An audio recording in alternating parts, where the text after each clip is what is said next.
and welcome to vlogcast number 2 of From My Living Room to Yours. Tonight I am going to take you into a day in the life of my favorite habits that help me to be healthy, happier, energized, confident, and what's really taking me to the next level. Now, these are habits that I've been doing for a couple of years now, and I'm not gonna lie to you, there's some times it's a little more, on than off or off than on.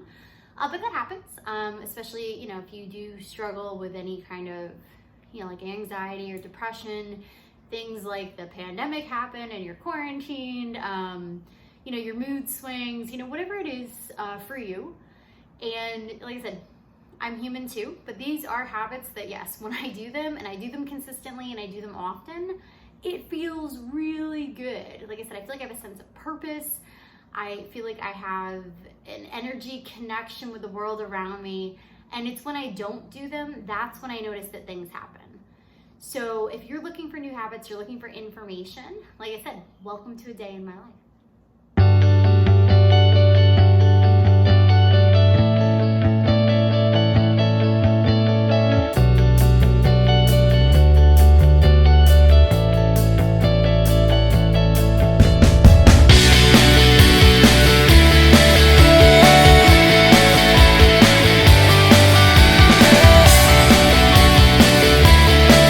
Now, some of my favorite habits, so I'm going to dig into this and share this with you a little bit.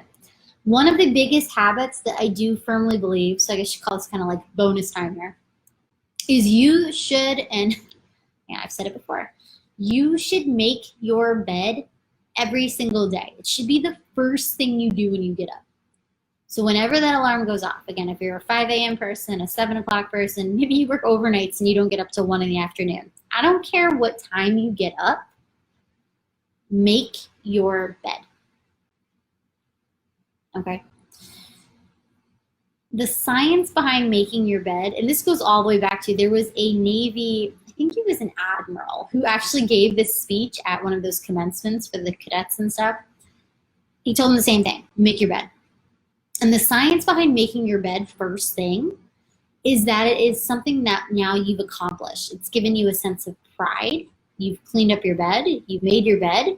You have done something. Oops, sorry, guys. And that's huge. And when you do that, now your body's like, oh, I've done something. I accomplished something. I feel good about this. What's next? And then you go into your next habit. And what habits also do is they create a routine. I keep itching under there. My eyes kind of itchy. That's what creates a sense of normalcy in our lives. Routine is a big thing, especially if you struggle like I did with depression and anxiety. And I still have my days, don't get me wrong. But having a routine is something that keeps you on point. It keeps you accountable and it keeps you moving. So that's a big one. So you need to be consistent. And I'm kind of the pot calling the kettle black because I get really good with things. And then a lot of times I feel like I have that depressive roller coaster where I start to fall off and then I kind of got to get back on. And the more consistent and the more excited you are about your habits and the things that you're doing or something that you actually want to do, the easier this is. But yes, you have to make yourself some kind of a routine. And again, I don't want you to feel like your new habits are a chore, because if they're a chore, no one ever wants to do chores, right? No one wants to clean the bathroom. No one wants to do the litter box. No one wants to mow the lawn. No one wants to do these things. Now, there are some people out there who would look at me and be like, Pam, but I like to do that. Well, then it's not a chore for you. And that's awesome. And that's the attitude we need to have around our habits. Right? We need to start bringing joy to these new habits. So like I said, this is where that whole trigger, craving, action, this is the habit, and then reward comes into play. So it's how do you kind of reward yourself so that the habits don't seem like a chore? So when you get up at 5 a.m., what do? Maybe you get up and, like I said, you got to reward yourself somehow. So maybe it's get up and brew your first cup of coffee because that's your jam. That's cool. Or maybe it's, you want to start, like I said, running that marathon. So you have to start walking every day and running. So yeah, you walk every day And every day when you get back, you give yourself something to reward yourself. So if that's that, I don't know, extra of whatever your favorite food is, maybe it's an extra 10 minutes of TV time that night, whatever it is for you, but give yourself a reward of some kind.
So habits are broken down into 4 things. So the first one is the trigger. So it's what makes that subconscious go, oh my God, this needs to get done. Okay, so that's your trigger. And then the next one, it's the craving. It's what do you desire? What's going to get out of that? What are you going to get out of it? Okay. Then the next one is the routine. This is the habit. This is the doing. This is the action. It's doing it.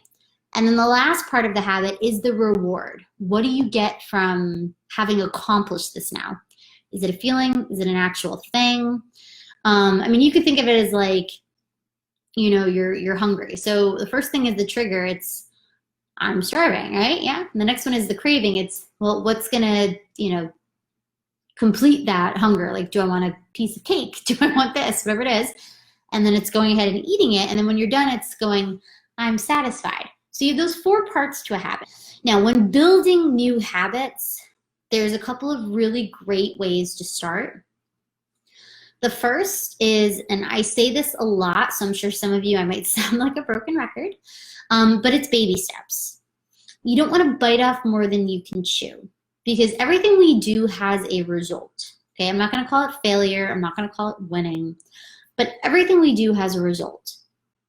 And when we jump too big, kind of like go big or go home attitude, that's not always a good thing. Yeah, sometimes you do. You got to jump both feet, jump in the deep end, and see if you can swim.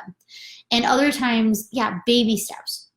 So if you've decided like, I want to go out, I want to run a marathon, fantastic. I'm all for it. Do it. But don't think you're going to go out tomorrow and, run, 16 miles. Like, where in your head are you going to run 16 miles tomorrow if you've never run a day in your life? Okay? Make running the new habit. But yeah, start with walking every day. Start with a slow jog. Start running, maybe a half a mile, and then a mile, and then 2 or 3, and then do that a couple days a week. And then you have to start small. It's kind of that crawl before you can walk kind of a thing, before you can run. So when building any kind of new habits, start small. If your thing is, I want to get up at 5 a.m., but I'm not a morning person, if you flip that switch and set that alarm for 5, I guarantee you that thing's going to go off and you're going to hit snooze and be like, F this. Like, trust me, been there, done that. Not a happy camper. Work your way backwards. So set your clock like 15 minutes earlier or 20 minutes earlier for a couple of days, and then punch it back a little further, punch it back. Eventually you're going to get up at 5 and it's going to be fine, because your body's going to be like, oh, okay, I can do this. I recognize this. I'm a little, woke up a little bit earlier. So that's my first thing, is baby steps. Now, the next one is consistency. Because again, if you just do this once, if you try any new habit once, it's not going to build to anything substantial. So if that's, like I said, the kind of the 20-20-20 rule, if that's 20 minutes of some kind of movement. So if you're doing calisthenics, you're going to the gym, you're going for a run, you're doing the yoga, whatever it is for you, your body's going to be like, okay, I already accomplished something. We could do this. And then you go do that, right?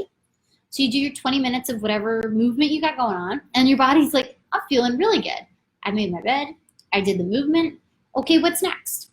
And then you go into the next thing. So if it's 20 minutes of some kind of mindful behavior. So if that's meditating for you, that's journaling for you, that's putting your toes in the grass. Go out for that morning, stroll. Feel the dew on your feet, whatever it is. Your body's going to be like, okay, this is ticking. This is working. You're reframing the mindset. This is the change. And then the next 20 minutes, you decide, I'm going to do something for me. So if it's, reading that personal development book, listening to that podcast, eating your breakfast, whatever these new small habits are that are changing the way you think. Again, you've already accomplished something. You've moved a muscle, changed a thought. You've set this up. It is amazing what that can do for your body. And these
habits start? So you have to ask yourself,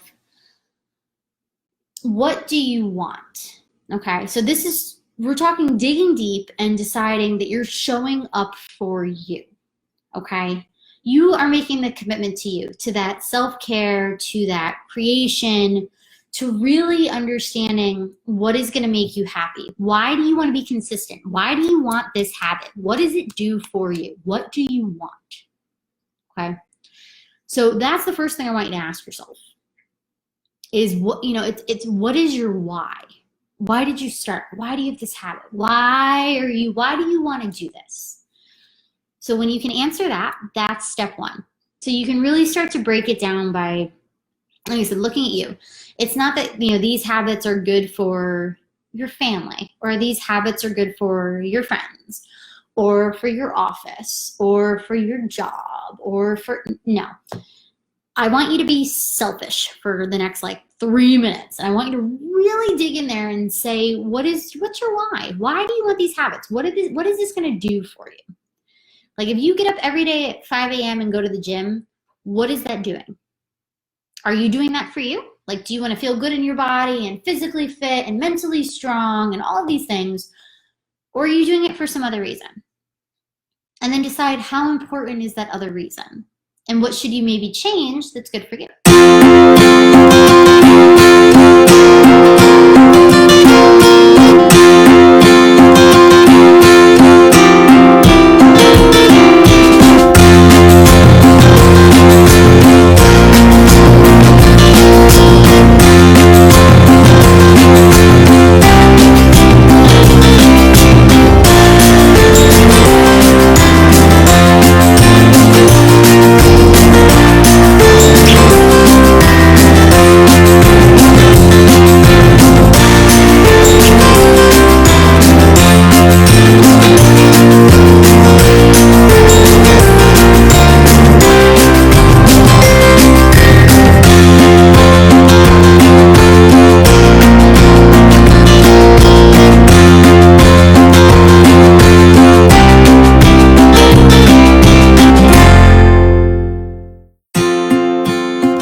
You really need to know why you're doing your habits. I mean, like literally, I would tell you, sit there with your journal or your laptop or your phone and really break into why you want that habit. So this way, yes, you can build the right baby steps, you can build the right rewards, and you can get yourself to where you want to be, not for someone else. I mean, people pleasing, I mean, with, like I said, all my anxiety and all my depression, people pleasing was always kind of the, I don't know, like the crux of everything that ever happened to me, because I was always trying to make sure everyone else was happy. Again, whether it was my parents, my friends, my ex, whatever it was, I was always trying to make sure everyone else was happy. And that just doesn't work. And I'm going to say that completely again, that doesn't work. Because when you strive to make everyone else happy, you lose your own identity. You lose your authentic self. You lose the chance to live your life. And I know that's sometimes easier said than done, but it is just super, super important to keep in the back of your head. To let that fry into your subconscious, you know. So that's the one piece of advice you take out of this. It's go ahead and make these habits for you. Decide on your goals and your wants and what you want, and really take it to the next level. Make the commitment to you. Take action for you. And I guarantee you it snowballs, it ripple effects, it butterfly effects into the rest of your life. But if that's a new way of thinking for you, that may be a challenge. And that's a good thing. Challenge is good. Yes, the big one, make your bed every freaking day. Okay? No excuses. I don't care if nobody's coming over your house. I don't care that you've been quarantined for a month and nobody's set foot inside your home. You know, nobody's going to see your bedroom. Make your bed every single day and tell me what happens. And then the next thing I want you to do is once you've made your bed, now you're up, you're moving, because now you can't get back in bed. You're like, okay, now what do I do? I want you to do 20 minutes of some kind of movement, okay? Whatever it is. I challenge you, do 20 minutes of movement. Notice what happens when you move your body. I mean, the old principle, move a muscle, change a thought, it is a thing, and it works. When you rev up the energy, you rev up the good stress in your body. And that's what you're looking to do, is put good stress on your body. Now you've got energy. You're raising your vibration. You're going ahead and waking this up. So now it's like, okay, I've accomplished something. My energy is raised. What's next? Okay. And that's where you take all the physical and all of this stuff, and now we dig in here into the subconscious. So for the next 20 minutes, I want you to choose some kind of mindful behavior. So you can meditate, and meditation, yes, can be just exactly that. It's meditation, or you can take it on the mindful scale, where you're doing some kind of an active meditation. So if it's your Kundalini meditations, if it's some kind of a breath work like square breathing, if it's like a grounding, like a 5 senses kind of meditation, or like I said, if it's journaling for you, it's using the prompts. Like every week I put those prompts into my weekly newsletter. Like I said, I know I give them out in the Mindful Movement Tribe. Whatever it is for you, write it out. Let the energy flow. Let the ideas flow. Make your I want list and your limiting beliefs list and the how would I feel list. And the, if I had this, then I do that. You know, make your list. Go for it. Let it flow.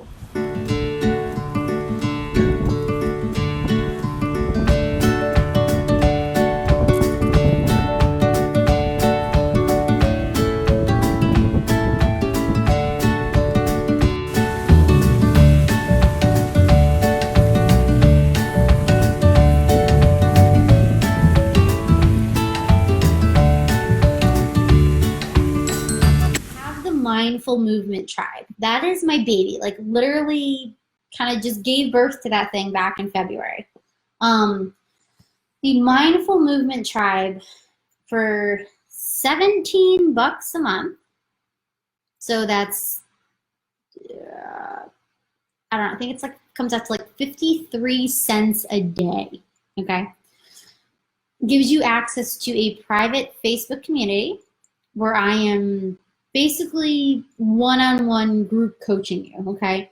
So it's kind of taking this vibrant, carefree, and fabulous females group, and it's putting it on steroids. Okay, you're getting active journaling prompts. You're getting access to my own journals. Like I take pictures and post them. There's yoga classes. I drop meditations in there, guided meditations, all kinds of amazing things that you cannot get in this group. You cannot get on my free YouTube page. You cannot get in my newsletter. It is a more personalized approach to make you successful, to get your habits set up, to get you away from the anxiety and the overwhelm and the depressive feelings, to build you up so you have more energy, that you want to jump out of bed every morning, that you feel good, that you physically feel good, you mentally, emotionally, spiritually, you have an experience. And that's huge. So I do recommend going ahead, and if you haven't made the commitment and you know you need something, don't be like me. Don't wait years. Don't twist your arm. I'm telling you, make the leap. You won't regret it. Okay, because you're, like I said, I basically put my entire stuff just out there for you.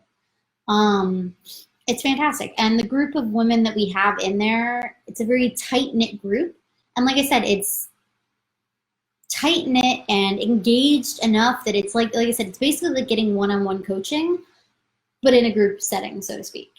So yeah, and that's $17 a month. And then yes, if you're enjoying the yoga class and the different things, if you up your butt to just over $1 a day, so for $37 a month, you can get weekly yoga classes from the membership site. It's kind of like taking it and again, increasing it. But yeah, for $17 a month, you can begin to change your life like nobody's business. But it starts with you. It starts with that why. It starts with you wanting to do something for you. And again, if you don't know how and you don't know where to start and you're looking at it like, oh my God, I was you. I'm telling you, 3 years ago, I was there. And until I started to practice and I started living for me, doing things for me, changing my mindset, building me up physically. I mean, if I showed you a picture of me then and a picture of me now, I am not the same person at all. I don't look the same. I'm not built the same. I don't speak the same. I mean, it's huge. So again, if you know you need something, guess what? It's time to start. The weekly newsletter, YouTube, some of the guided meditations that, I've made available for, public, the Mindful Movement Tribe, Lauren Ashley's workshop. If you click on that link, you can get it all, okay? You're gonna see all the different buttons. You just gotta, plug and play where you wanna be. So totally check that out. So if you need any of the links, everything is right there. And yes, if you do wanna work with me one-on-one, same deal. In there, click on that, you're on the website, check out the Work With Me page. I am available for one-on-one coaching. So yeah, if you know you wanna take it to the extreme, go all in, I am here for you.